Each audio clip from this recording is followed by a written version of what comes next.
Hey guys, it's your girl Jay and I'm back with another video. Kick.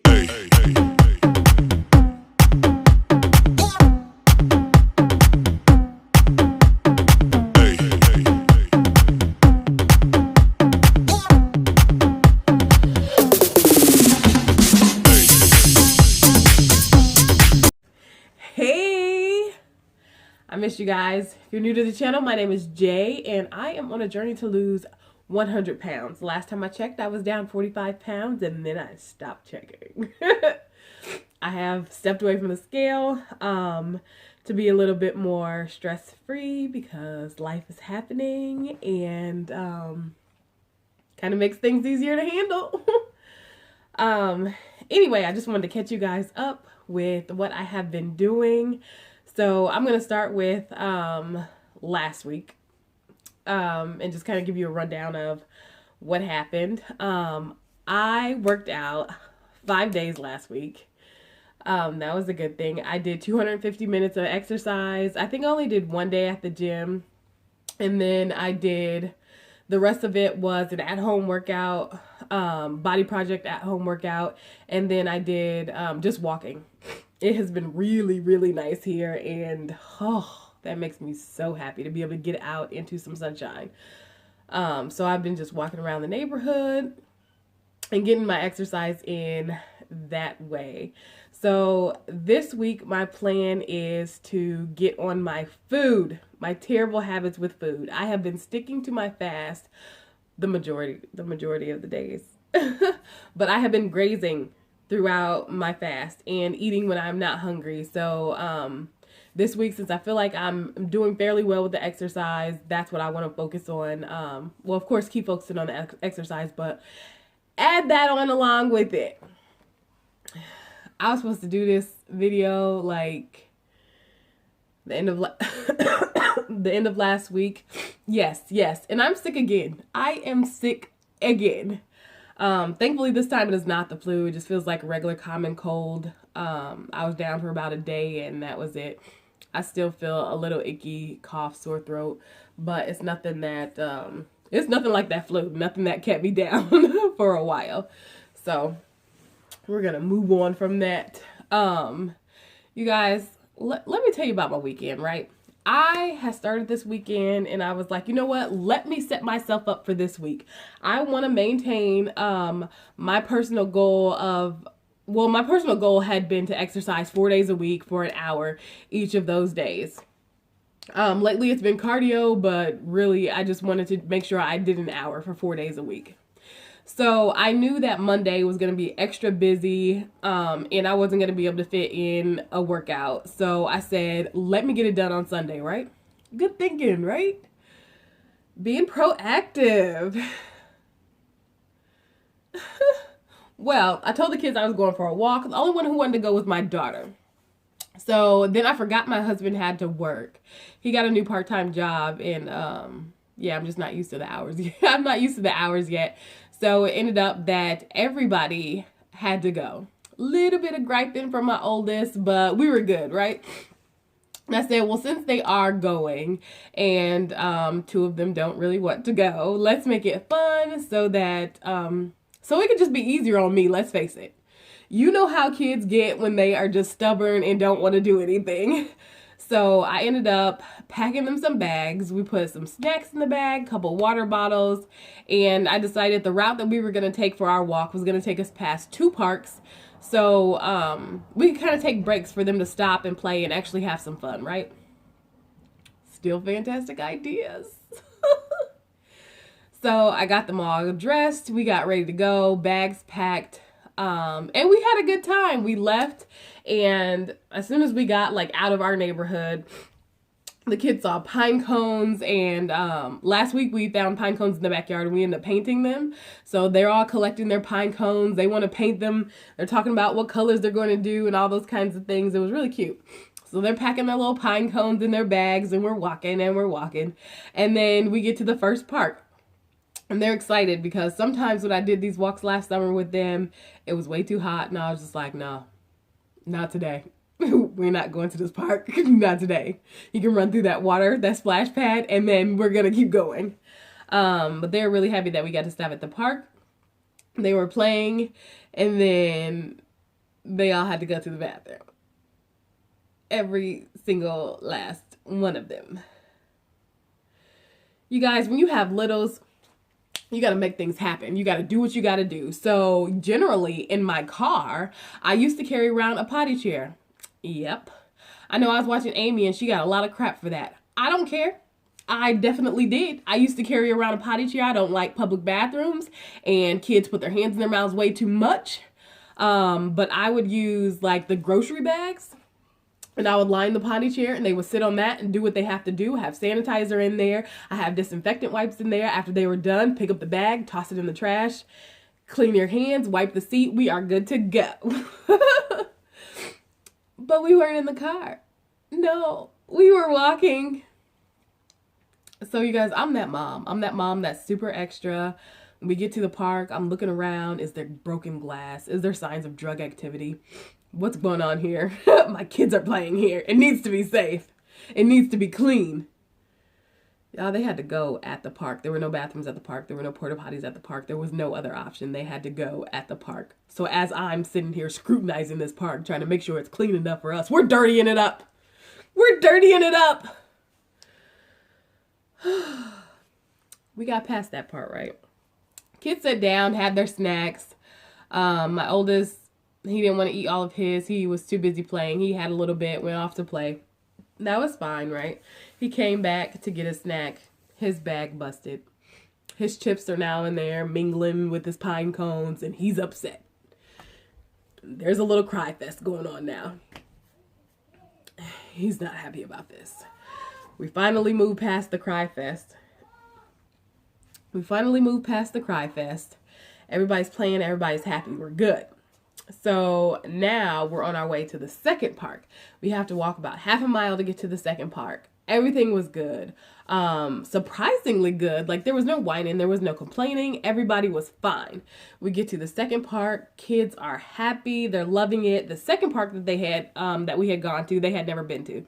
So they were super excited about being there. They had asked to go before and, it was a smaller park. So we just never really stopped there.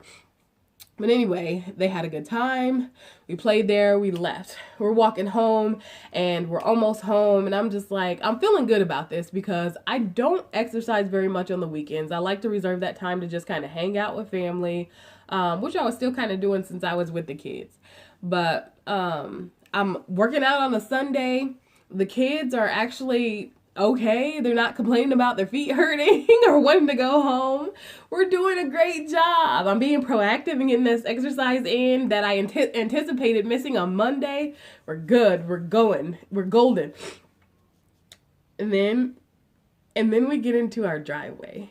We walk into the driveway, and it wasn't until that very moment that I realized I do not have a key to my own house. We were locked out. Me and 3 kids. 3, 5, and 7. 3 tired kids. Y'all, I was so upset. I was so upset. So probably about a month ago, I don't even know which one of us did it, but we went to open the front door. Door knob fell off. No biggie, we got a new one. It came with 1 key. No biggie.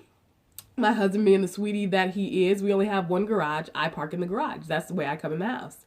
And I don't need a key, obviously, for the garage door. So it wasn't a rush to get it, but we put it off, and then we forgot about it. So I did not have a key at all to my own home. Oh, my kids are looking at me. My daughter thinks it's the end of the world. What are we going to do, Mom? Mom, what are we going to do? Maybe we can ask some neighbors if we can go to their house. Mom, what are we going to do? My 7-year-old is like, Mom, we can just break a window. You want to break a window? No, son. No.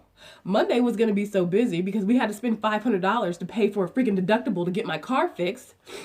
I don't want to spend another extra couple of $100 to fix a window. No, son. Mommy doesn't want to break a window.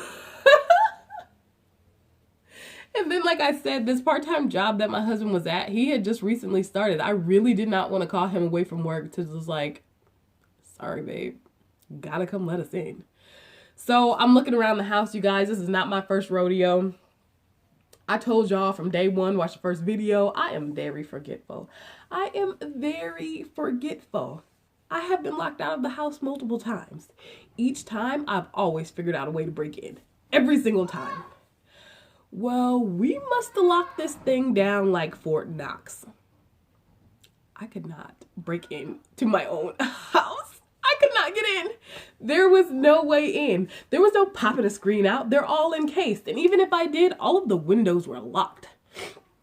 I was even thinking the garage. I know there has to be a way to just manually open the garage. I tried and I pulled and I pulled and I pulled. I could not get that thing open for the life of me. Oh, I look at my phone, it's at 6%. Time to call the husband. My phone is going to die. It's time to call the husband.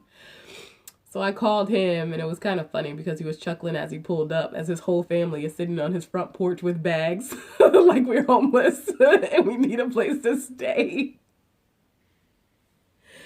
Anyway, we made it inside the house, and all was well, seemingly. It was a Sunday, so it was my whole Sunday routine was going to happen. We had to go, well, first we had to go pick up some fruit my mom wanted to give us. It was getting old and she didn't want it to waste. So we were going to do that. We were going to pick up food for dinner. We were going to come back and do our Sunday regular. Laundry, putting away clothes, doing hair, getting baths, reading books, getting ready for the work week, the school week, setting clothes out for the week, all of that kind of stuff, right? So we're going to continue on our mission. We go in the garage. We're about to leave. I hit the button. The garage opens about a foot and it closes. Okay, that's a fluke. Let me try that again. I hit the button. It opens about 6 inches and it stays there.